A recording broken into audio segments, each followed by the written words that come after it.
A massive shout out to new Trailzer for following me on Twitter. You can get a shout out as well. Just be sure to follow me at the rate NLP underscore YouTube on Twitter. That is at the rate NLP underscore YouTube on Twitter, and you can also get a potential shout out at the beginning of the video. Let's get on with the rankings. So NXT Takeover in Your House just happened. It was a show, but it probably is one of the weaker, if not the weakest takeover I've ever seen. It wasn't that good, to be honest with you. All of the matches seemed like they can just be an NXT normal match, like an NXT weekly match. It might have main evented a show, and that would have been enough. The main event was really good, but there was a big problem in it, and we'll get to that.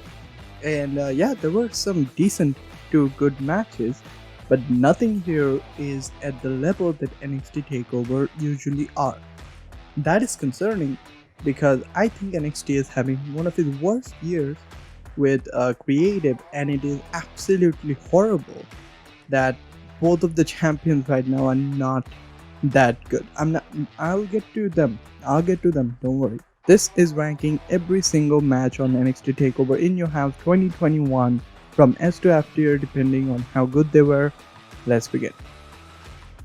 The night began with the winner-take-all 6-man tag match between Bronson Reed and MSK versus Legado del Fantasma. I was very excited about this match because I'm a huge fan of both MSK, Bronson Reed as well as Legado del Fantasma. I wanted LDF to win. They did not. Bronson Reed and MSK won. But this was not a takeover level match. A lot of people loved the match and I did too. But I do think that this could have just headlined NXT and that would have been enough. It was a short match too. I did not think that it went too long, and in a manner I think it under-delivered. There were like a couple of major spots, like Santos Escobar getting Bronson Reed up. That was really good, and Bronson Reed completely crushing Santos Escobar. By the way, I did not get that. Why in the middle of the match did Santos Escobar just went, "Oh my god, a title, I've never seen that." That was stupid. Other than that, yeah, a pretty decent match at best. I'll give this a B tier because it's not an A tier match. This is actually a NXT match. Nothing more than that. And I was expecting way more from this match because all of them are really good wrestlers. And surprising that this match was not that good. And those feelings solidified as we went into the next match, Mercedes Martinez versus OReilly. I think this is not a takeover match at all, no matter how you look at it. Literal 2 or 3 weeks of build, and that too really horrible build. I don't get why they're doing this match. I really don't, especially on takeover. You had Timothy Thatcher and I think Tommaso Ciampa versus Grizzled Young Veterans ready. Have that on the show or something, I don't know. Have Tony Storm versus someone, I don't care. This was not a takeover match, and it showed. It was a good match. This was actually a pretty decent match. But the story behind it was pretty lackluster. Especially the fact that the whole match is happening because OReilly lost to Mercedes Martinez 4 years ago. That is a decent story, but you can't just use the story 1 week or 2 weeks and expect us to like get into it. That is not possible at all. And there were a couple of decent spots in the match, nothing too impressive. OReilly won, but after the match, OReilly and the guy tried to attack Mercedes Martinez with a chair.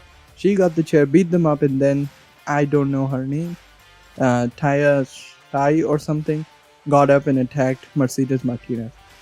I don't get it. This is a B tier. The match was decent, but this could just happened on NXT. This isn't even an NXT like main event. This is just an NXT middle of the card match. Damn, this is not looking good for TakeOver. However, the next match was probably my favorite match of the night. The $1 million ladder match between LA Knight and Cameron Grimes. Holy shit, I was excited for this match because I'm a huge fan of ladder matches, and I think it was a very good match. A very good match. One of the only matches that felt like it should have been on a takeover. I think that the $1 million championship is not required in NXT, but it being there is pretty fun. And there were some really creative spots with them just bashing each other with ladders. and Cameron Grimes just jumping off of a huge tower-like structure. It was fun. LA Knight won. I saw a lot of people criticizing that. I think that is the correct decision because on the next takeover, they can just have a normal match, and I guess Cameron Grimes can just win. That should be just easy and become, I guess, the next $1 million champion, or he can just win the match and I don't know, become Ted DiBiase's disciple or something. I don't know, but as a match, it was really fun. The ladder really took it to the next level for me, and I'm gonna give this A tier, the first A tier of the night. And when I say this is the best match of the night, that is concerning. Raquel Gonzalez versus Ember Moon was next for the NXT Women's Championship. This was a very good match, but my biggest problem with this match is that Dakota Kai was way too involved in this match. There were a lot of moments where I was like, holy shit, you're trying to make up Raquel Gonzalez as like an indestructible boss, but then she can't even win a match against Ember Moon on her own. You have to take Dakota's help. Come on, man. Why do literally every single champion have to be like that? The only one that isn't is a bad champion. We'll get to him. But oh my god, I hated that Dakota was so involved in the match. There was a point where she did a flawless spot where she put Raquel's foot on the rope while the referee wasn't looking. It was flawless, but that was like the third time she interacted in this match, and it got annoying.